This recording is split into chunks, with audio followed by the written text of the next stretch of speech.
When I was a kid, a farmer I worked for took all the help that had hung on through the dry, dusty summer to the fair.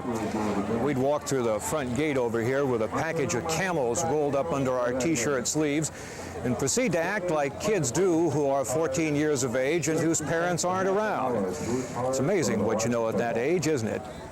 Well, we learned a little bit more at the fair.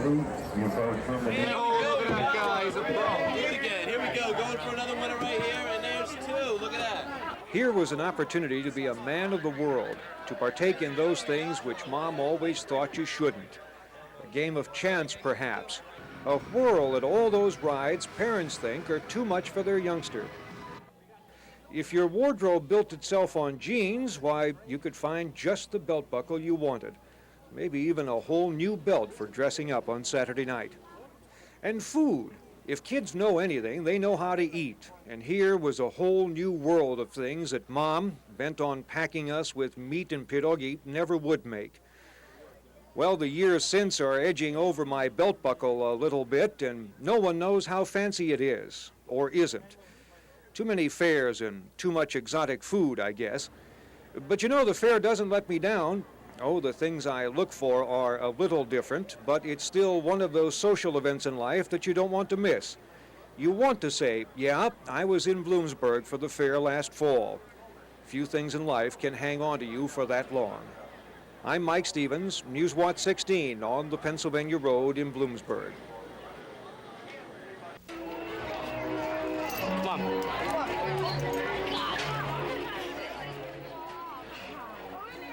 They have camels here this year. Can you imagine that? The ships of the desert have made port in Bloomsburg. Well, a lot of folks just couldn't resist taking a ride on one, and if you stand around for a while, you understand why. Camels are cute, in an offhand sort of way. Claudette, Jezebel, and Jimmy are no different. Camels have had an image of being mean and nasty all these years. Not true, at least here. In fact, a camel on a break is more concerned with a snack than all us humans gather to look. Yes, sir, from the tips of their nose to the tops of their toes, these camels are okay. If you're a little kid and you get on board one, you probably feel like a truck driver cruising an interstate, looking down on all us people in our cars. The difference is this ride makes you laugh and giggle. Grown-ups find some of that too. I never rode a camel before. We don't have camels in Sunbury. Oh, that was too short. What'd you think, man? Oh, it's wonderful. Linda Saxton thought the camel's a pretty good way to tour part of the fairgrounds. She said she'd recommend them to anyone. Especially my mother. My mother should go on this camel. Mother! Nice, safe camel. For someone who's never come closer to a camel than the picture on a box of dromedary dates, I did pretty well. I got close enough to touch and pet one. Jimmy, you're a heck of a guy. Nice to have met you. I'm Mike Stevens, Newswatch 16 on the Pennsylvania Road in Bloomsburg.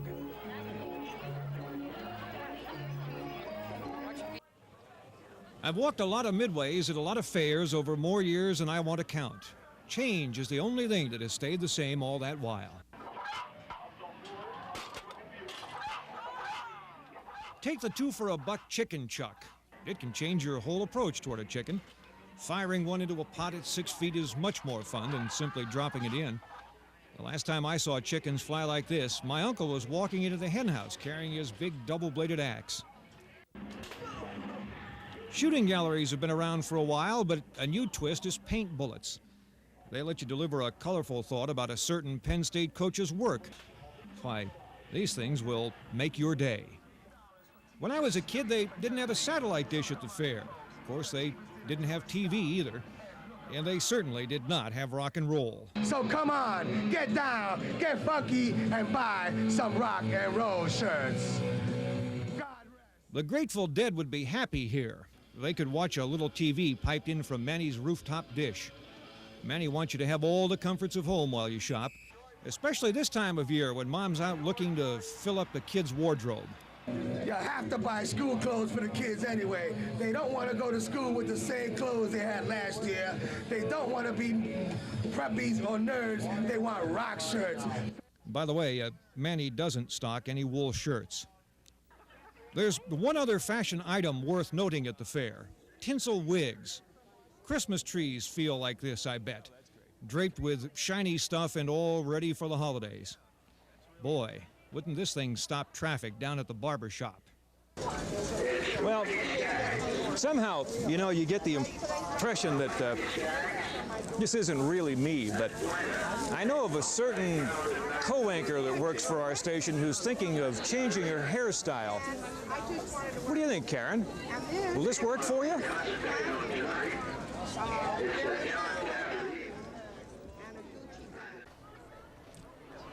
My friend, photographer Paul, suggested we take a walk starting here and continuing roughly around the perimeter of the fairgrounds. I don't know, some days I can be talked into almost anything. I began to think of this as my once more for old time's sake tour. We'll not see the likes of it for another year, and who knows even then. I meant to meander, for there is no reason to hurry. Folks coming through the grandstand gate took that attitude almost immediately. It's unlikely there'll be a shortage of sausage sandwiches. The rides spin and twist, but those days are over for me, I think. The Ferris wheel is slower, but the view much better. I've always thought it cheap at the price. We didn't and still don't know the distance around the fair. One guy said, "Oh, 3 miles, give or take a mile. Either way, it's enough to tucker you out." There's all those rides. When you're 4 weeks old, though, there's always a shoulder to nap on. Some of us have to take a bench for want of anything better. Not to tarry, though, for there are miles to go before we sleep. We were nearing the end of our trek. See that half circle way out there? That's the Ferris wheel we were on. Folks were streaming in now through the gate near the parking lots. A lot of sausage sandwiches, folks, not to worry. These people want to be on TV, so we're going to let them be on TV. Sounds good to me. Hi, everybody. Come to the Bloomsburg Fair and eat. Watch Channel 16, WNEP. There you go. The finish was straight ahead, the last foot of our meander. Not a moment too soon, either. Now, which way to the ice cream? Mike Stevens, Newswatch 16, on the Pennsylvania Road. Hello, Mike. Hi, how are you? The fair goes on every year, and I am happy for the consistency of that. To see it all, to breathe the scent of it is a rite of the season. But to guarantee a good memory of this place, I find you need to listen as well. Hot sausage cheesesteak. Bits and pieces of sound. Midway from $10. The rhythm is unmistakable, the melody of commerce at the grassroots level. The world could likely function without, but it would hardly be as much fun. Nor, I think, as interesting. We who buy our milk at the store seldom stop to consider where it comes from, nor, for that matter, the care and work that goes into it. Nor do we know the face of a contented cow. We drink some cider and don't give that much thought either. An apple-filled conveyor belt leads to it. Step by step they go, chopped, shredded, crushed, and pressed. Each step along the way its own distinctive sound. Dig, dig, dig. Yay! It has been so for decades and no doubt will be for decades to come. Small, medium, large. We've seen much of what goes on here at the fair. It's hard to miss. But to listen, well, that gives a whole new view, now doesn't it? Mike Stevens, Newswatch 16, on the Pennsylvania Road at the Bloomsburg Fair.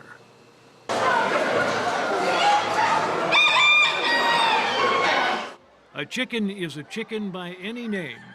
But, dear viewer, it takes a chicken of sterling standards, impeccable stature, not to mention a colorful attitude to be named a winner here in the poultry barn at the Bloomsburg Fair. Winning a ribbon, you see, isn't easy. All the critters, all the cakes, even the spuds must have what it takes. The judges see to that. You take your cakes.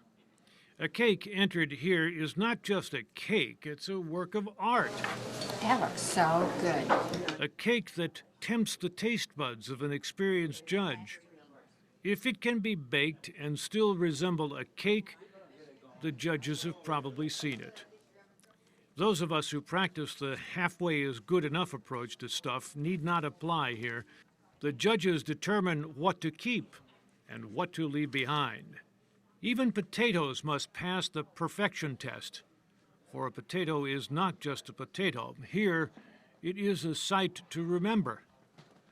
The judges do their work and in the end decide the best, the top of the line, the one that gets the bragging rights for the next year. The best of the best. How good they are to see. Mike Stevens, News Watch 16, on the Pennsylvania Road at the Bloomsburg Fair.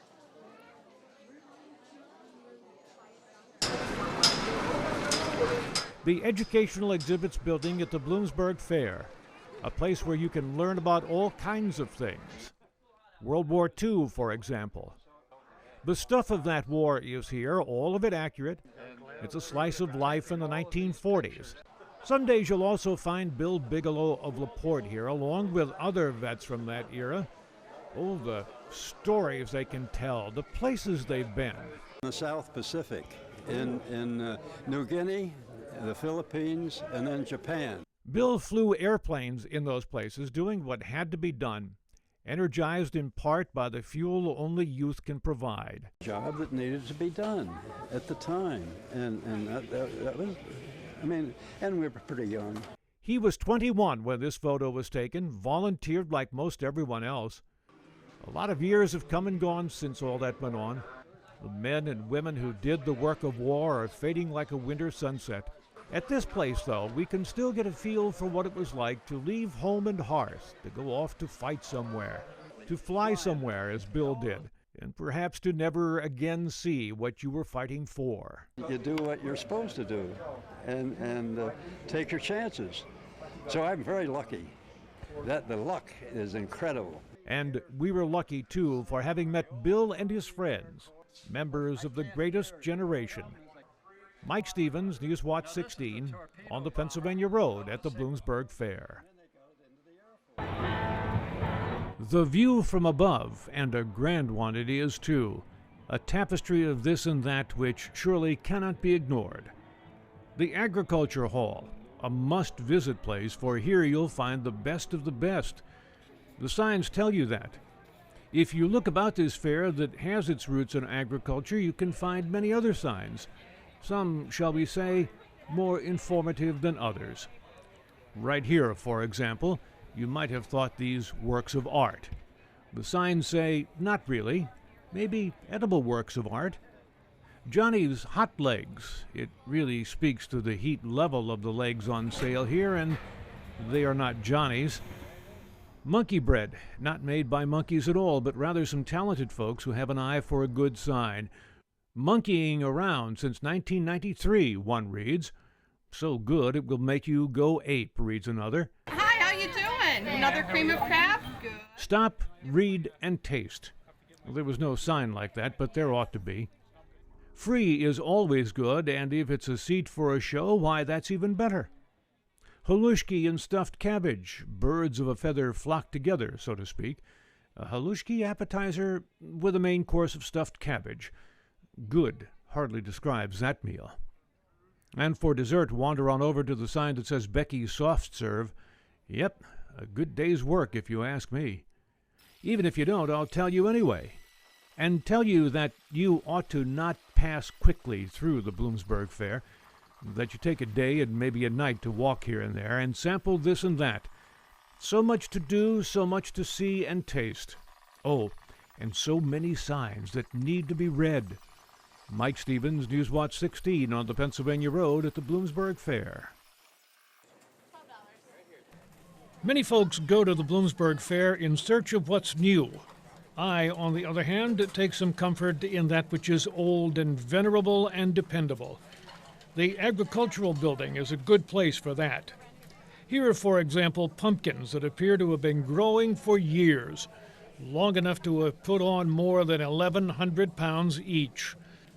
Raised in Ashland, they are weighty endeavors, truly worthy of an award. Those of us who put shovel to the earth each spring, who nurture, caress, feed, and care all season long, we hope to achieve what is on display here. Tomatoes blemish-free, perfectly round, the skin fairly glowing with color. One can only imagine the taste, but the look alone is memorable. Potatoes, a basic of our world, a winter cold cellar staple, each a fine representation of the grower's careful work. The harvest is coming in by the basketful, perhaps to be frozen, canned, or dried for use during the dull days of winter ahead. The best of the best is on display here, in keeping with the beginnings of a fair that has saluted agriculture over its 161 years.